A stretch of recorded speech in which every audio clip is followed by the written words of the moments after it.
నమస్కారం ఘంటారావానికి స్వాగతం. ముందుగా ప్రధానాంశాలు. కాళేశ్వరంపై సాగుతున్న జస్టిస్ ఘోష్ కమిషన్ విచారణ. పవర్ ప్రజెంటేషన్ ఇవ్వనున్న విద్యుత్ శాఖ ఇంజనీర్ రఘు.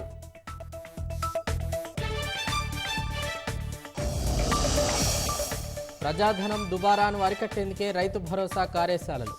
అప్పులున్నా హామీల అమలుకు కట్టుబడి ఉన్నామన్న భట్టి.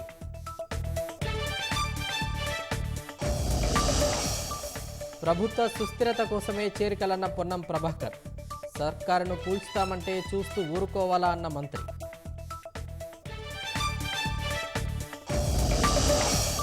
హనుమకొండ జిల్లా కమలాపూర్లో పిచ్చికుక్క స్వైర విహారం.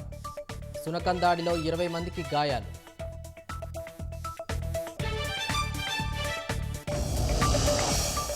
ట్రంప్పై కాల్పుల ఘటనపై FBI దర్యాప్తు వేగవంతం. నిందితుడు ఒక్కడే ఈ దాడి చేసినట్లు వెల్లడి.